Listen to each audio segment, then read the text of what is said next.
alam po natin kung gaano kamahal ni PRRD ang mga sundalo at pulis. Na bawat pulis o sundalo na namamatay, kapag may panahon si PRRD, pinupuntahan niya.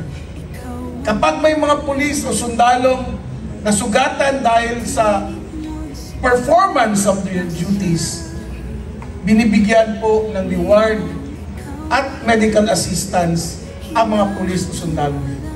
Na kapag ang sundalo o ang pulis ay namatay in the performance of their duties, sa encounter, killed in action, the families, yung napag-iwanan, ay tatanggap po ng kalahating milyon. Ang mga anak ay siguradong magkakaroon ng scholarship program under CHED. Yung nanay magkakaroon ng training under DTI, TESDA, at financial literacy program under Bangko Sentral ng Pilipinas. Ginawa po natin yan dahil ganun po kamahal ni PRRD ang mga sundalo, ang mga pulis. Ang mga nangyari. Dahil nakita po natin yung impact, yung positive impact sa mga tao. Kaya po ang tema natin ngayon, ang serbisyo sa tao o sa taong bayan ay serbisyo sa Diyos. Ngayon, sa mensahe ko ngayon, dalawang bahagi po ito, Attorney Raul. Ako po ay nagserbisyo sa Presidential Management Staff from 2016 to 2021. At 2021, kalahating taon na yun, up to 2025, January, ay nagserbisyo po ako sa Cooperative Development Authority. Doon po yung mga taon na yun, masasabi ko talaga na PRRD really serve the people well. Bakit? Ito po yung mga experiences ko. I will just cite maybe 5 or 6 experiences na talagang naging witness po ako dahil sa PMS po, ako po yung head ng presidential events. Yung mga sekretary kanina, si Secretary Belio, Secretary Esperon, Paras, Kusi, lahat po ng secretaries, pag pinatawag yan sila ni Presidente, pagkatapos yan sasakit ang ulo. Dahil mayroon pong direktiba at tinatanong ni Pangulo, ano na ba ang nagawa ninyo sa taong bayan? Now, ang beauty po niyan, para po sa nakikinig yan at nanonood, kapag mayroon pong presidential directive, dapat po uumpisahan, gagawin, at tatapusin. Dahil yun po ay direktiba ng Pangulo. At para po sa tao yun. Ngayon, si Presidente Duterte po, kapag may disasters o kalamidad, immediately, a day after, nasa lugar na po nung saan nangyari yung kalamidad na yun. Bagyo, lindol, volcanic eruption, following day, pupunta ka agad si PRRD. At ipapatawag lahat ang kabinete members para po bigyan ng instruction na huwag pabayaan ang mga biktima ng kalamidad.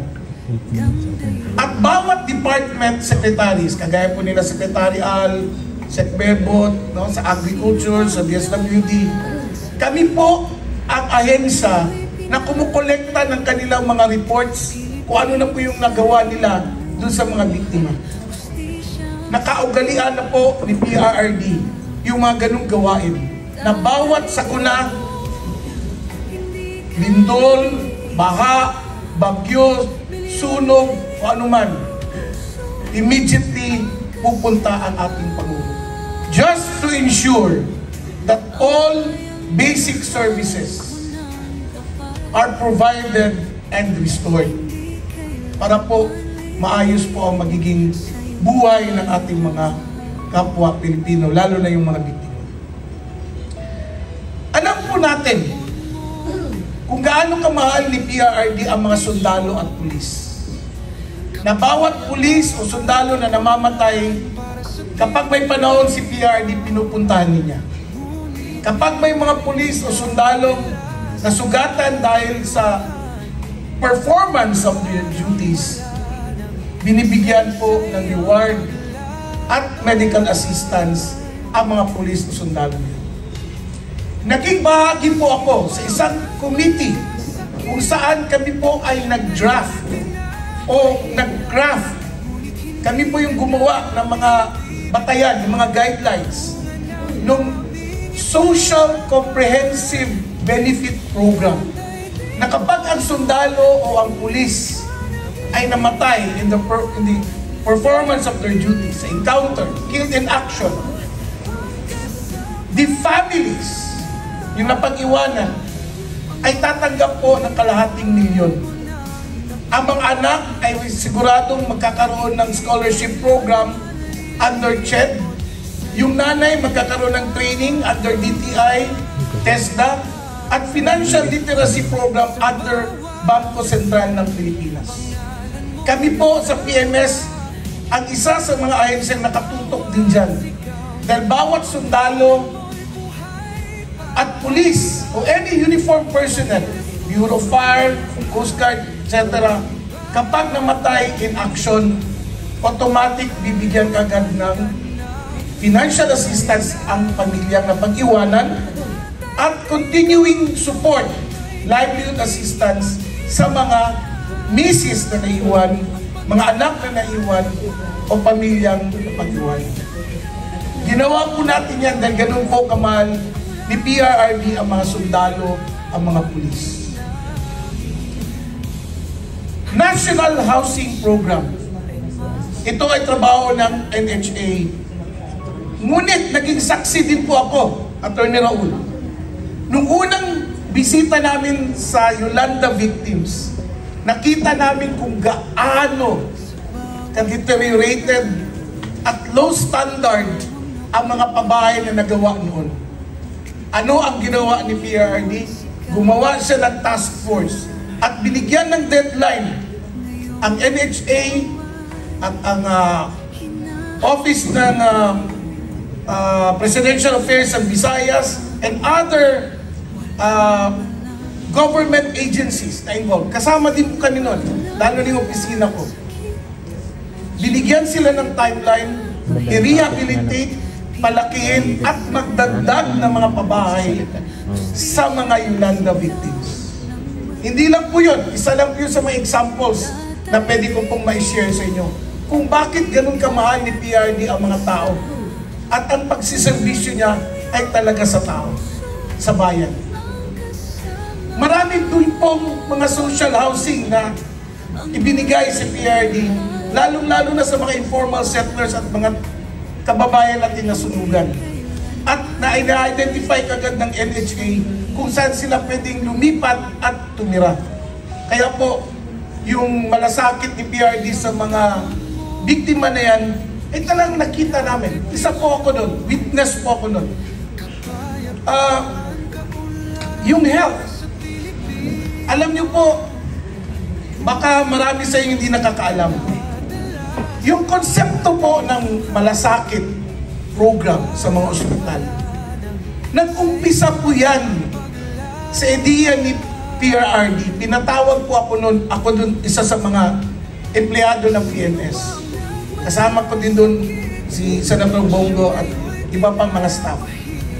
Sinabi ni PRRD, may problema ang Philippine General Hospital, PGH. Nakita niya ang daming mga pasyenteng hindi naasikaso. Tinanong niya, pinatawag niya medical director, ano ba ang problema? Nagkakaroon po ng exchange information.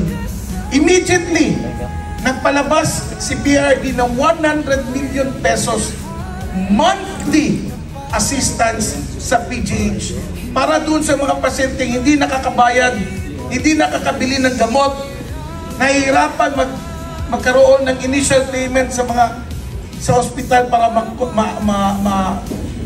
ma-confine or ma-admit. Every month po, 100 million. All walks of life, mga taong pumupunta sa PGH, kayang-kaya po matustusan ang kanilang gastos, panggamot at mga gamot doon habang sila'y naka-confine or admit sa hospital. At nagkaroon po ng magandang offshoot.